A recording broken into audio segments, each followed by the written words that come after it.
There's been a lot of controversy with Stephen A. Smith and his comments on Jasmine Crockett, but Stephen A. Smith comes back with a fiery response. He's got all the receipts. Again, let's watch this video in full and hear my comments at the end. Ain't nothing about her something to dismiss or disrespect when it comes to her resume. Let's get that out of the way so as to make sure I'm not being disrespectful when we're talking about her, okay? What's her reputation?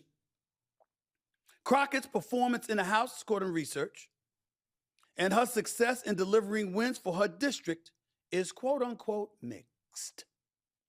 She's active, ambitious, and visible, exceptional when it comes to fundraising.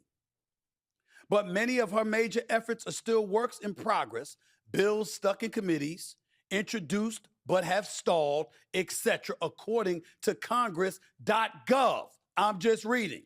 She faced similar difficulties as a state rep.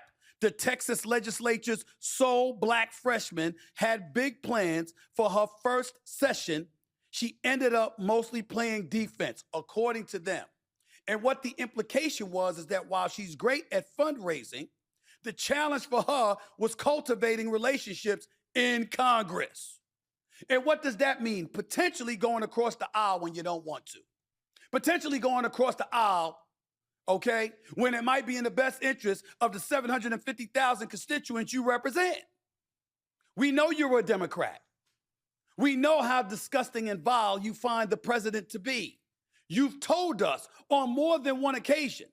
What I was saying was, where's that going to get you when you're so willing and so apt to verbalize it the way that you choose to verbalize it? How is that going to be productive to your constituents?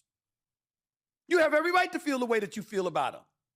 You have every right to do everything that you can to vote him out of office, or in his case, the people that are under him, the J.D. Vances of the world, a Marco Rubio of the world, a Pam Bondi, a Kash Patel, and others. You have every right. You should be doing everything you can to win the midterm. But what I'm saying is, where is her rhetoric going to get her and the people she represents in the 30th Congressional District in Texas?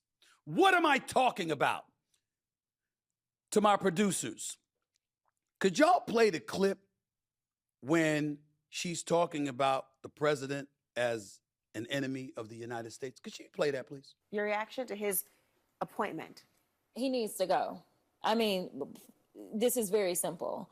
We right now have a white supremacist that is sitting in the White House. He is backed up by other white supremacists. And if you really want to know who the criminals are in this country, you can Google it. You don't have to trust me. But the people that commit 80% of the most violent crimes in this country are white supremacists. Yet for whatever reason, they sit and they serve at the pleasure of the president. They are the ones that were there on January 6th, tearing our democracy down physically. And now we have them tearing us down right here from within.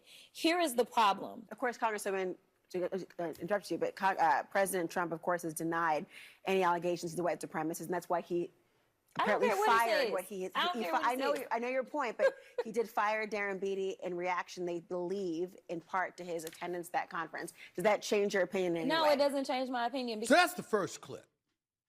There's a president of the United States that you're calling a white supremacist, and you're saying that the people who work under him are that as well. While you're in the government needing assistance from that administration to get things done for your constituency and beyond. Okay, that's clip number one. Play clip number two, please. A full-fledged criminal. Play that, please. Not our democracy. Well, he did say he'd be a dictator on day one. Oh, Democrats, you know, it's just Trump. He just talks.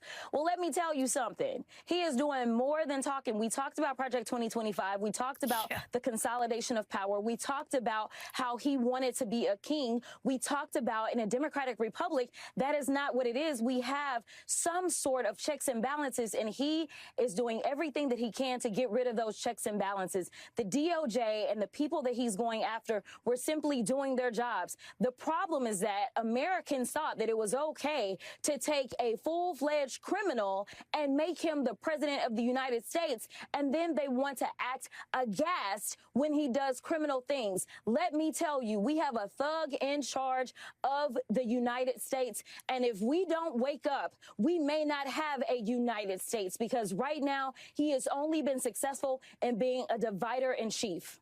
So you care about facts, meaning the Democrats and the Republicans don't. Okay. That's another clip. And by the way, full-fledged criminal and thug. Those were words. How about this one, where she called the president a piece of shit? Play it. Because the Supreme Court has paved the way for half the stuff that we see that's going on. Listen, Donald Trump is a piece of shit. Okay, we know that. Yes, yes. He is. He is. He is. Donald Trump is a piece of shit. That's what she said. That's the third one.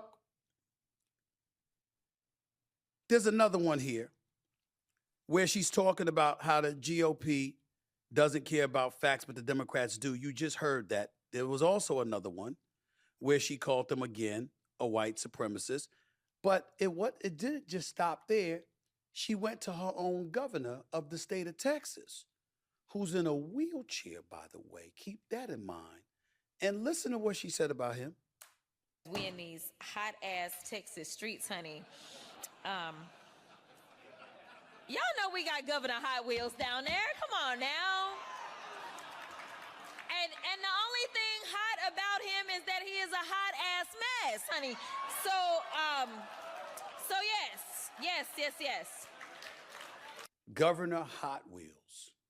And the only thing that is hot about him is that he's a hot-ass mess. Guys, let's get straight into this one.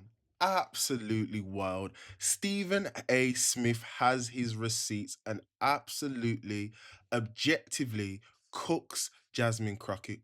Now, Stephen A.'s been getting a ton load of backlash, obviously by the woke left, liberals, celebrities, so-called friends, saying that he is going against black women and we're doing this race baiting, identity politics.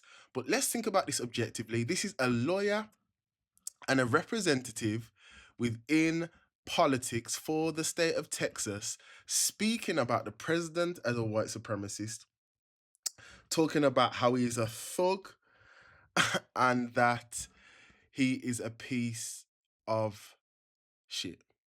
Wow. I'm blown away by how she expects to get anywhere within her political career in the way she speaks about the president of the United States. Obviously, the left and the right don't agree, polar opposites, but they need to work together for the betterment of the USA. I think for you guys in the USA, the way you do politics sometimes feels like an absolute circus. So much rhetoric, so much different divisive language, so much different ways of just making things be so polarizing, so clickbait, so clout chasing. And I think this is a lot of clout chasing. Jasmine Crockett, you should be embarrassed. You are a professional in a political environment. I've never heard anything like this. And as soon as Stephen A. Smith, which I think sometimes plays both sides, speaks very objectively, he's hating against black women. He started off by commending a lot of things that she's achieved, but he's saying and driving the point home, you can't speak and navigate within this political environment in this way, because how is it going to help your career and your constituency progress moving forward? Guys, again, I would love your thoughts. Please, for the support of the channel, don't forget to like, subscribe, and let me know your thoughts in the comments.